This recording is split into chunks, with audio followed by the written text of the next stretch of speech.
Time management is kind of interesting thing for this group because obviously we were all or are currently balancing uh, balancing school and work, which is kind of insane. Like the program itself is insane to be enrolled in and to be doing. And I honestly had hives for like the entire 2 years. So even though, and I will say I didn't feel physically stressed, but clearly my body was like reacting to it. So it was obviously a very stressful time.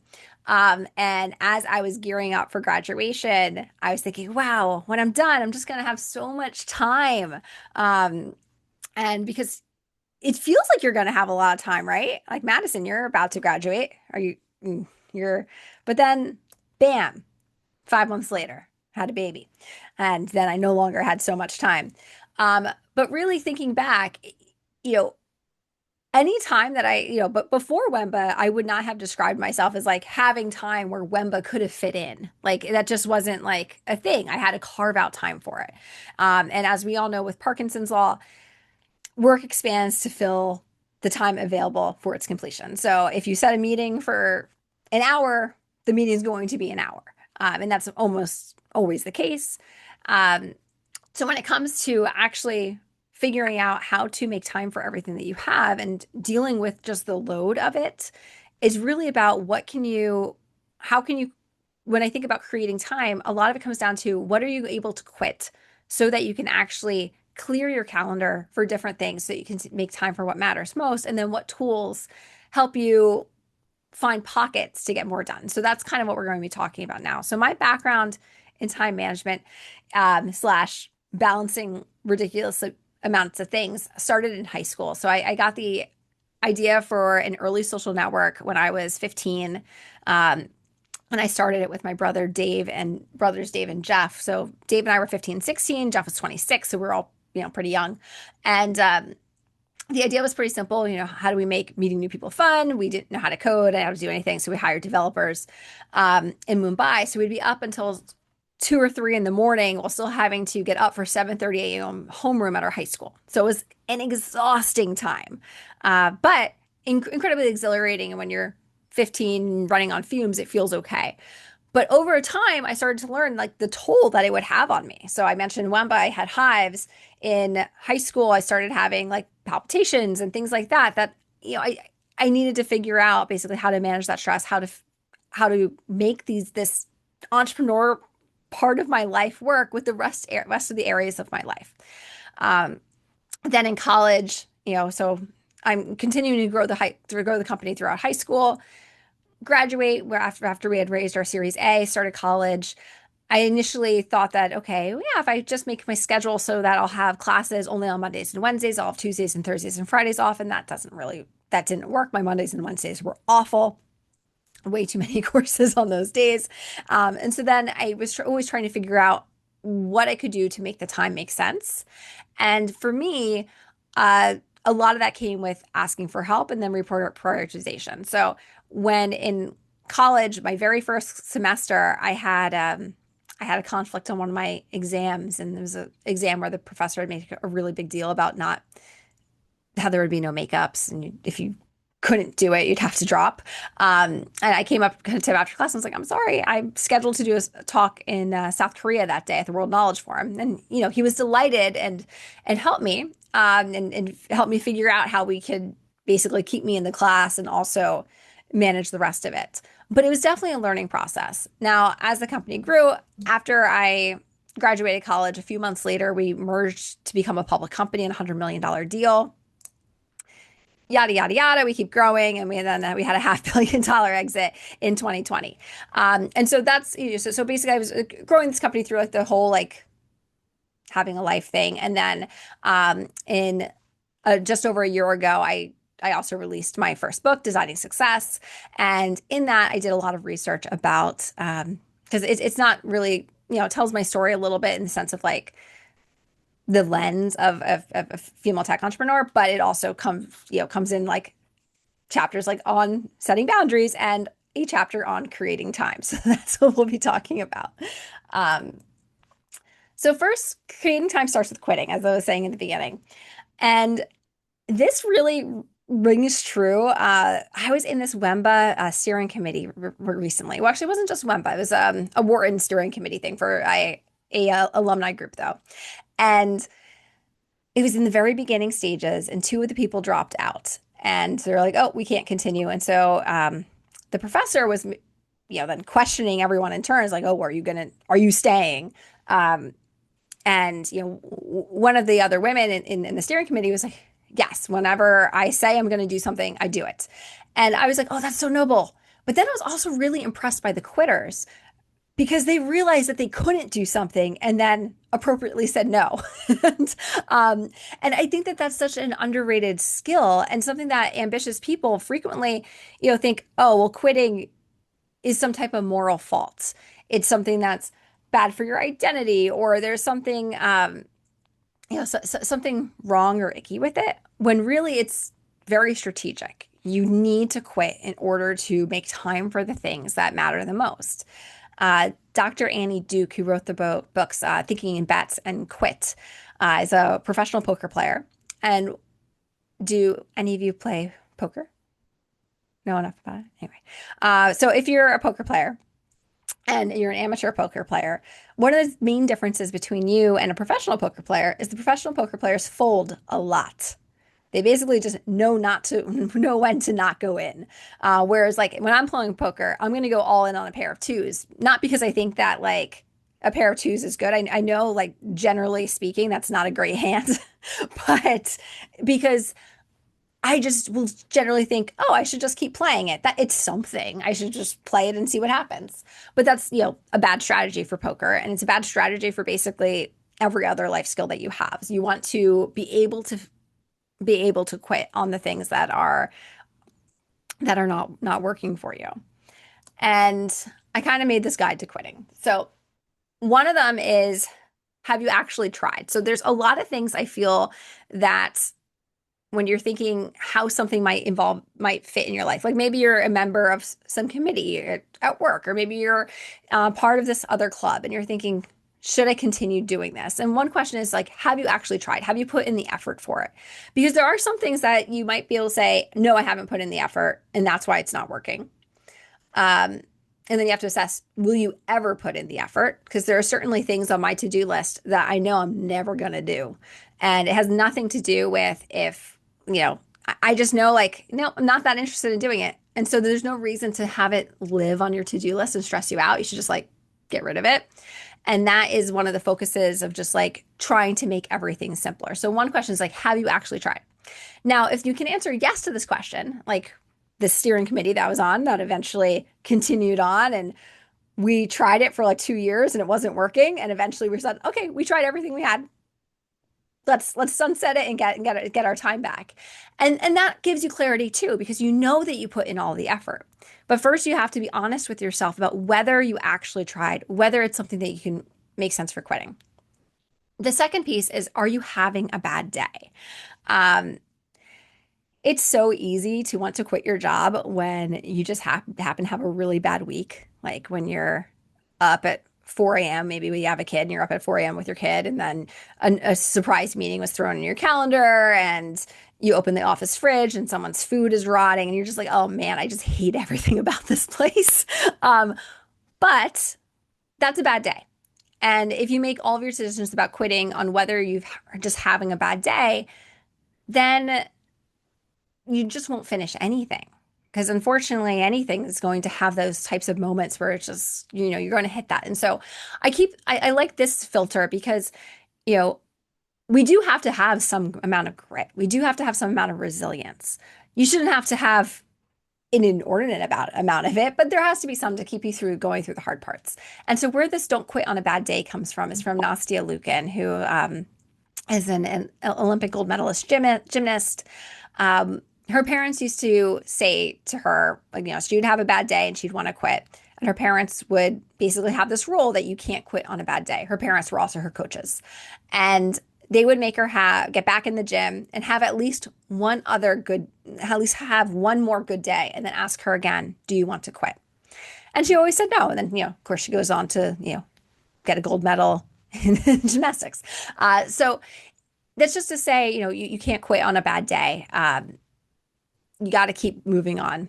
Now, sometimes on the other side of things, is it a bad day? Might not be clear.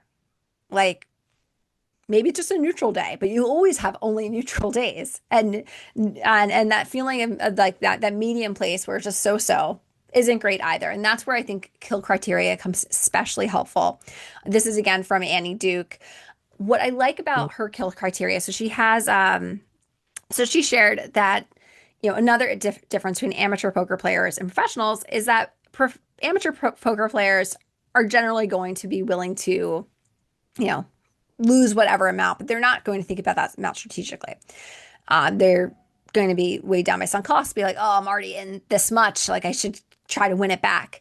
Whereas professional poker players like Dr. Duke, what she does is she says, okay, she has a specific limit where she knows how much money she generally wins on a good day. And if she's down by that much money, then that's when she quits because she knows even if I have a really great day, I'm not going to make this up. And so that's kind of where she drew the line. But it's so helpful when before you begin a project, like say you're joining a Wharton steering committee, for instance, to have an idea of what success looks like. So that way you can know when to check in. When a friend of mine was, he was laid off from his job and he got a pretty good severance package, like 6 months. And so he used that as kind of a runway to test a startup idea he had. And by having that runway that he set ahead of time, like this is the budget for testing this idea, the kill criteria is like at the end of 6 months, if it's not viable, then he would find a job. And so having that those kind of limits and constraints helps you decide when to quit something, when to not. And just to throw in a few other examples, there's dating. You can use it. My company eventually became more of like a dating app, so I'm always very interested in the dating space. If anyone's single, I'm a huge fan of Ask a Matchmaker or Matchmaker Maria Agatitis. She is fantastic. She has a book, Ask a Matchmaker, and one of her things is if you're matching with someone on any app, basically, from the moment you start talking to each other, you have 7 days to meet in person. After that, rule them out. Like, just keep moving because you can waste so much time just chatting on those apps. And that's part of what makes the apps such a pain to use. And so you can apply, any type of criteria. So whether it's dating or leaving a role, like say you had an okay day at work, check in and schedule it on your calendar, 3 months. What do you want to have had happen by then that would make you want to stay or make you want to go? So just something to think about in how you kind of start structuring, maybe there's something you're like, oh, do I want to quit this? Start setting those kill criteria because, there might be something that you're holding on to that's costing you more than is giving. And that's worth leaving so that you can create time to do the rest. So once you have that idea of what you want to quit, and how you want to start maybe carving out time differently in your life, then I like to do a time budget. So the initial idea of the time budget actually came from the Wharton class, Total Leadership, with Dr. Friedman. And for anyone that took the class, that there's like basically your 4 domains: your work, life. There's work, family, community, and self. And so those are your 4 domains. And one of the first exercises in the class is you take your 4 domains and you calculate how important each of them is to you, and then also how much time you spend on all of them, and kind of see where your percentages lie. And it can be very illuminating. Like if you say family is like 100% the most important, but you spend no time with them because you're working 100 hours a week and never see them, then it might mean that you need to find different ways to find that alignment. And so what this kind of made me think is also in your own roles. If someone were to audit your calendar, what would they think your job was? Because a lot of the times, like I know that, I headed marketing for one of the top social apps in the world. And some weeks my calendar was definitely filled with things that were like, more something that like an analyst would do. And then I would have to be like, wait, this isn't strategic. I need to be doing something that's much more strategic, even though I could live in spreadsheets all day and that's fun for me. It just wasn't like the big picture because I could kind of like tweak. And so then it's finding like, okay, I'm spending way too much time tweaking campaigns when I should be doing something else. Um, and so being honest about seeing where your time is going can be incredibly helpful. Um, and I had the experience too after the $500 million acquisition by it was a large German media company that bought us, and for the management team, they actually had everyone create their own job descriptions and role, and also do kind of like a percentage of like what aspects of their job they do and stuff. And it was kind of not very transparent way of saying like how would we replace all of you, but which isn't nice, but it was actually a really good exercise because then you see it's like, okay, this amount of my role is PR, this amount is investor relations, and you start kind of carving it out, and it becomes very clear what you're working towards. So then once you have an idea of how much, so then as you start to create the time budget, I like to do it for each domain. So here I'm going to focus on the work one. But you start with your hours available. So when I was launching my book, for instance, I calculated at about like 27 hours in order to like basically free to work on book stuff or any other stuff that I might want to do, any other type of work. And from that, I subtract self-care items first off the top, because that's the most important piece. You know, if you lose your body, you don't have anything else. So paying attention to your health is important, paying attention to your sleep, paying attention to actually eating and taking snack breaks and maybe taking a walk. Like those types of things have to come off the tops, and then you can allot the rest of the time. But you need to take that time for yourself first. And I used to think, especially when it related to like stress around time and having enough time, I would get even more stressed out when my mom, it's usually my mom, would say something like, "Oh, Catherine, you're doing too much. Just go get a massage or something." And that would get me pissed off because then I'd be like, when the hell am I supposed to schedule a massage? Like that time doesn't exist. And part of my shift on that actually came from reading Dr. Pooja Lakshman's book, Real Self-Care. Fantastic book, highly recommend it. But it takes self-care, takes it from, I feel like the social media aspect of it, where it's all like bubble baths and like, try doing this meditation thing that's you're not even into, and makes self-care more about what actually is fulfilling for you, which for me personally is running, going on a walk, and also like reading a book. Like that's self-care for me. And scheduling a massage and having to drive somewhere generally isn't. So then so that's how you can support those goals. So once you have the self-care aspects out and the things that you need to function as a person, then you can assign the percentages, and you can do this for each of your domains. So like I said, when I was launching a book, the a good part when I was launching my book, I was doing the book promotion. I was also doing audiobook production. Those took up the most majority of my time. Obviously, it shifts. And so now, it's more consulting and speaking and things like that. The important thing about the time budget isn't that it's going to stay the same for some amount of time. Maybe it's a useful practice to do once a quarter, or maybe, once a month, maybe only once a year, just to see where things are lying. But if your time shifts around more, it might be more useful to do even from that. But this will help you direct your energy so you can take those hours and know how you want to allot them. And then once you have decided that, you can start using different tools. Now, I'm not sure how many people are already familiar with time boxing, because it's been around a while. But I love this tool personally. It's when you use basically, you can use your time budget to schedule the rest of your day. So say, and actually put the things in your calendar as you would do them. Now, I show an example here of, in yellow is my time boxing. So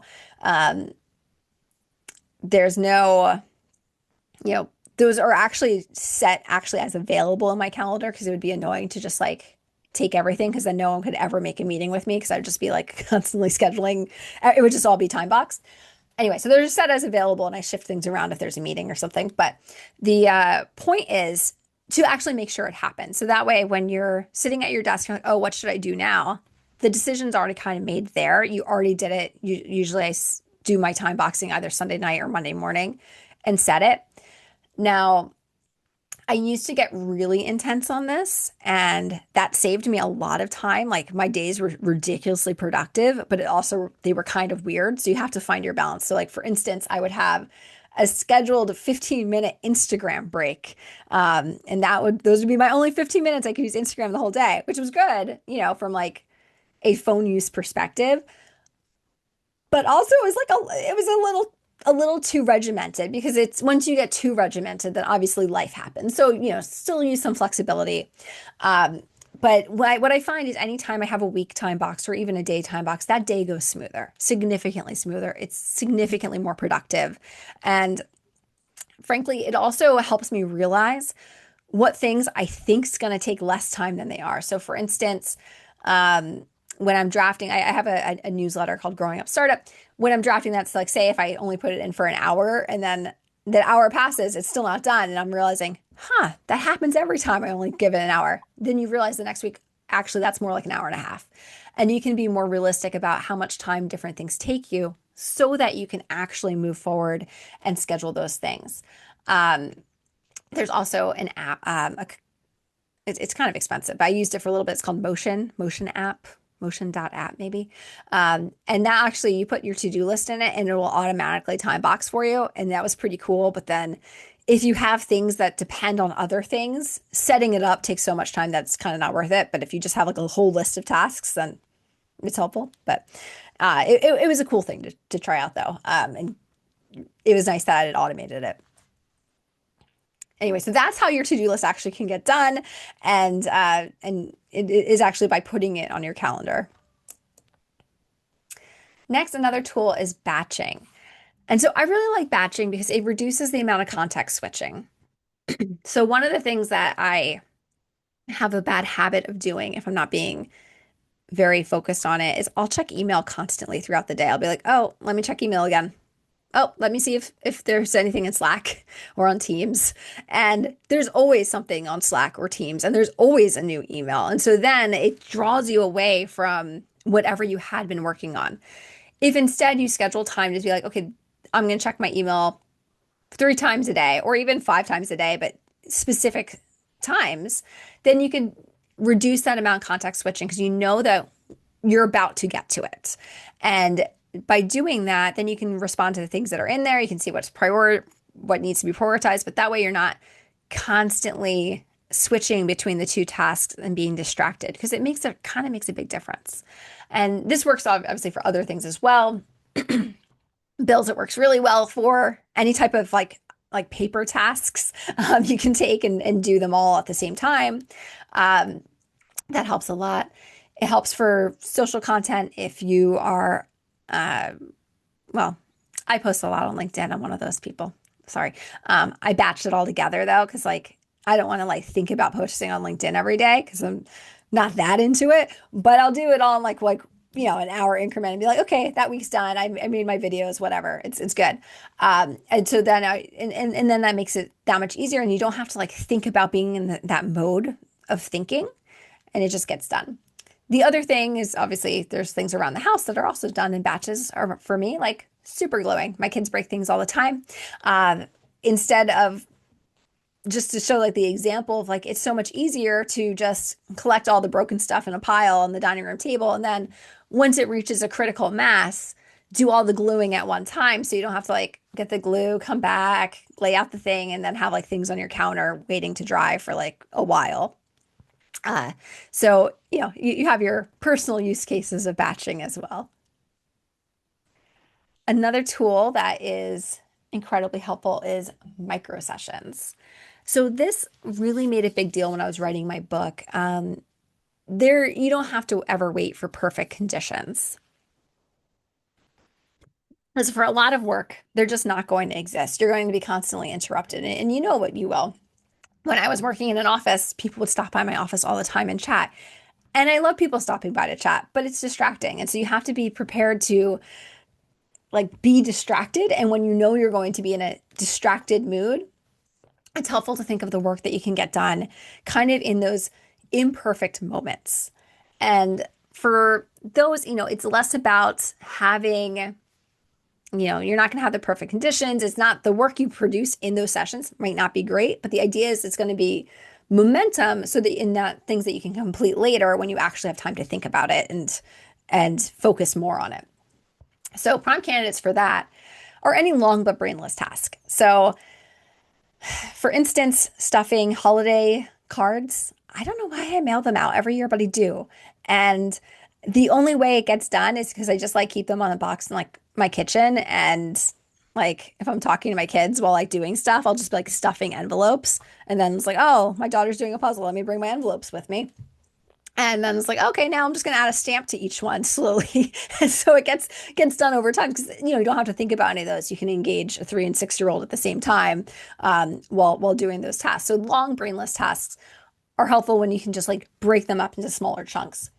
Another one is writing. I do a lot of my writing, honestly, from the initial drafts from the floor of my daughter's room while holding her hand with my other hand while she's falling asleep in her crib.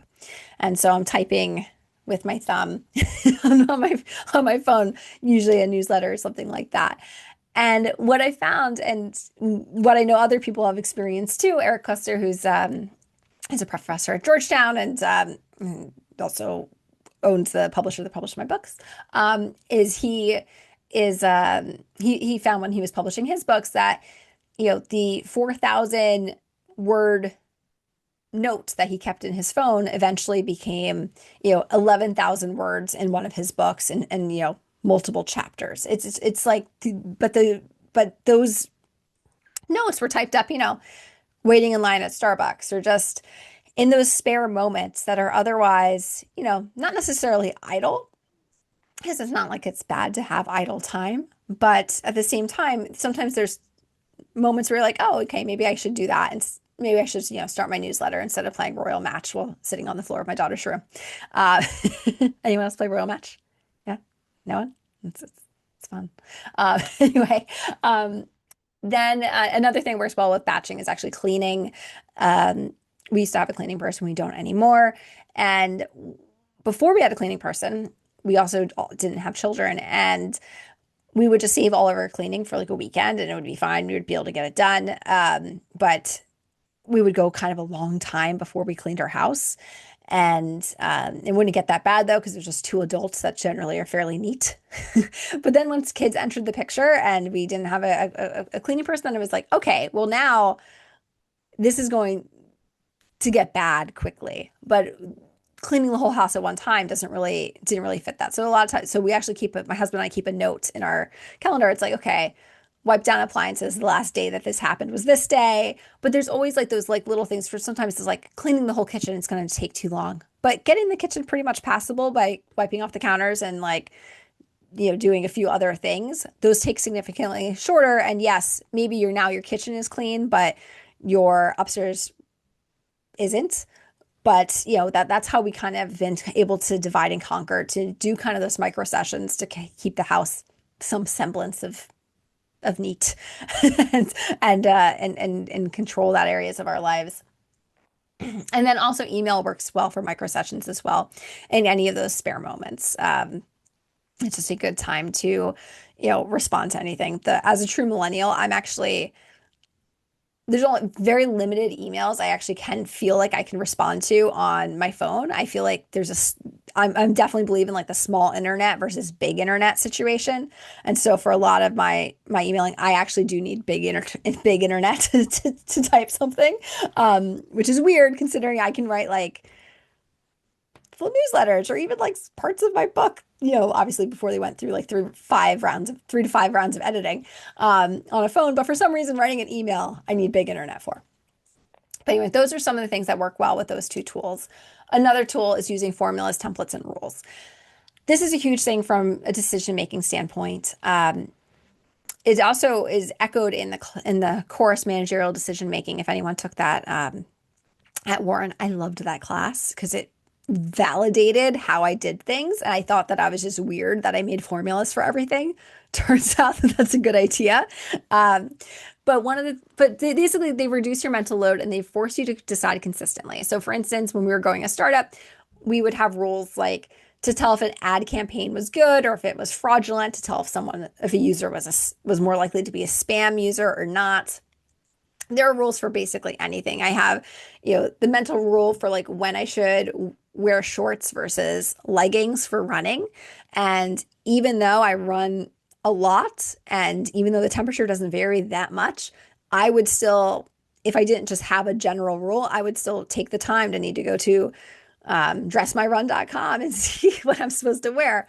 Whereas if you have the mental rule already in place, then it saves you that step. It again saves you time. It creates time that you otherwise now can just hit, you know, go for the run rather than preparing for the run and making that step longer. So creating those templates and rules save you time because yes, you might have to do a little bit of the work up front to figure out what those rules are and then, calibrate them. But once you have them, you can work through them and make sure that you can, you know, get get those things done without having to think about it. Because if we're making 35,000 or so decisions every day, let's automate as much of those as possible. Another tool, of course, is boundaries, um, and setting um, uh, and setting those boundaries. So there's some boundaries that you can set on your calendar in general if people respect your calendar. Not always everyone does that. I wrote in my book how one of my friends, she was basically working 8 to 5 with no breaks at all. And she was like 3 months postpartum. She had just come back from maternity leave. So people kept scheduling over her pumping time. She didn't eat lunch. She didn't and she was suffering. And so she basically just started saying no. And now obviously that seems so simple, but there's a lot that comes into just like, oh, okay, she can't make that time. Someone else on her team, she was able to delegate to some of the people that worked for her to maybe go to different meetings, or some of them just weren't that important. And she had such a good reputation at work that of course, she could say no to these things, which you can't always say no to those types of requests, but that's obviously this for the first start is like starting to just say, okay, this is the time that I'm blocking off. That might also look like you have a big meeting coming up. You should block the prep time as well so someone can't schedule over it and block the follow-up. That way you're not scrambling when it's that time. You can actually make that rule to fit you. The other thing is to make rules to fit your life. So my husband and I had the rule no school Sundays when I was in WEMBA. So any Sunday of a WEMBA weekend, I wasn't allowed to do any schoolwork. That was just for the two of us to, go to the park and do things together and, enjoy pretending I wasn't in school for a day. And that was an important thing because if we didn't do that, then of course that boundary wouldn't exist. Like it would just be, okay, that would be school too. And we would fill that time. But purposely finding the times that you want to carve can be so important for your own mental space and for everything else that you want to do for that restorative time. So find those things that you need to block off just for you. Because your calendar should reflect your priorities, not just your availability. Because you're going to have, if it's just your availability, then yeah, people are just going to be like, okay, let me schedule this or pull you into something. But if you block the time that you need to do the things that you need to do first, then you're not going to be reacting. You're going to be proactive about the things that you need to do. And that way you can actually get the things that are bothering you, that are sticking on your list, done. Then you need to defend them with consistency. So when my daughter was about 4 months old, actually exactly 4 months old, basically, because I was my first day back from maternity leave. I remember I was up nursing her at like 5 in the morning because, baby. But my son, I was also had been up half the night with my son because he had an ear infection. So not a great time. And I had shingles because my body was not liking what was happening in this situation. And my first day back from maternity leave, I'm nursing my daughter, I'm checking my phone and I log onto Slack and I see that my German colleagues are pinging me. And I was just so pissed off at them. One, to be fair, she was saying, "Oh, you're already back from maternity leave? You Americans don't get much time, do you?" And I was like, not the right time, lady. But on the other side, though, I was so furious. And he was also just like, why, why are you messaging me? It's 5 a.m. anyway, even if it wasn't my first day back. But then I realized, I'm the problem here. Like, if I don't want to be working at 5 a.m., why am I logging into Slack at 5 a.m.? Like, this is a bad decision. So once you have what your boundaries are, you need to defend them consistently. Of course, she's going to be messaging me if I'm responding. And that's true. And, obviously that's the 5 a.m. example, but probably the 6 p.m. example is more ready. If it's very serious to you that you don't respond to anyone after 6, then do that. And then being a leader on my team, when I had um, when I had this eureka moment of, oh, I should stop annoying people at different times. My one of my direct reports was in a different time zone. I would make sure that I would schedule my messages for her so I wasn't pinging her too early. So say if I was thinking about something at 9 a.m., I was like, let me schedule this to send to her, like, in my afternoon. So she'd see it in her morning, maybe not first thing in the morning because if it wasn't that important. But that way I'm not pinging her unnecessarily. So she doesn't like wake up to like a bunch of messages from me. Because, I don't want to I don't want to do what the other people did to me. So it's just a matter of like trying to be thoughtful of that. And then I mentioned earlier with the example I gave of the friend that just started saying no to the things that were encroaching on the time that she needed to do other things, was she was able to say no. Now, not everyone is able to say no to like your boss or your boss's boss or your boss's boss's boss. Like that's just, you know, you could just get fired. Like that's not necessarily a good play.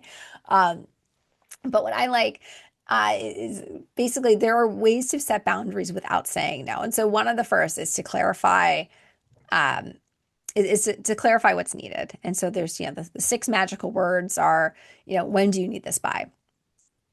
Because a lot of times, depending on who sends you something, like say if it's your boss um, you know, or in the other example, your boss's boss's boss, it might feel like a, you know, fire alarm because, oh, I must drop everything and work on this task. When in reality, they don't need it for like 3 weeks.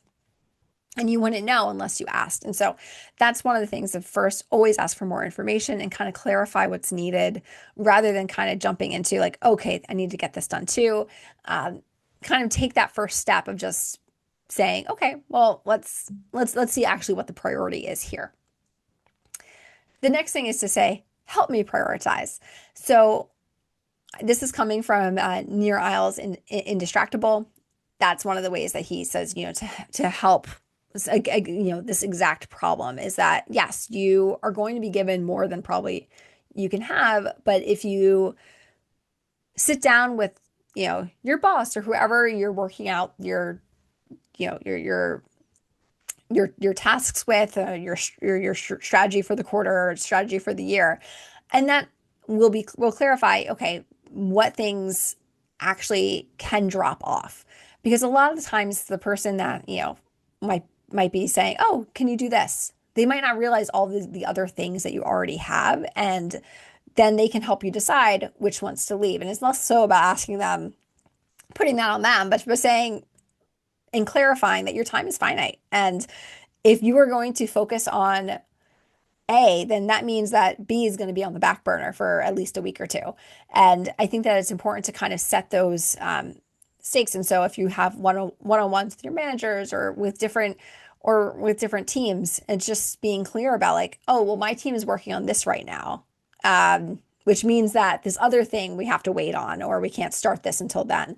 But basically just being very proactive and transparent about working with others to help you prioritize and to set the priorities so that, the things that, so that it's clear where there might be, where there is room. And another last bit that I like is the boundaries and the pause. And that's from Dr. Lakshman's book, Real Self-Care as well. It's so easy to kind of do the automatic yes. You want to say no probably more than you want to say yes to things.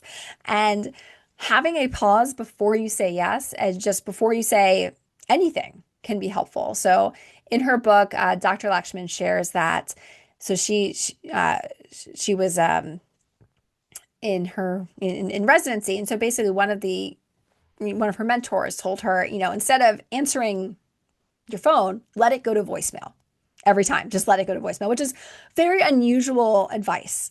And What it allowed her to do though was then she would hear the voicemails and she would know, okay, she could get to then triage and say, okay, this is actually very important. This is one of my patients needs medicine that needs to happen right now, versus this is a paperwork thing. I can do that later, rather than um, rushing off to do that at first. Because if she had answered the paperwork call, then she probably would have just done that and then kind of got into that loop. But by having a pause before you say yes to something or before you say no to something, but basically before you respond, it allows you to think about and think strategically about how you are going to respond. And so those are just three of the ways that you can, have boundaries without saying no, and and set those boundaries so that you can protect your time and hopefully create more time to do what you want to work on. So that was that was it. Um, if you're looking for a copy of my book, you can just well, you can scan the QR code, but it's also that website right there. Um, thank you. Any questions?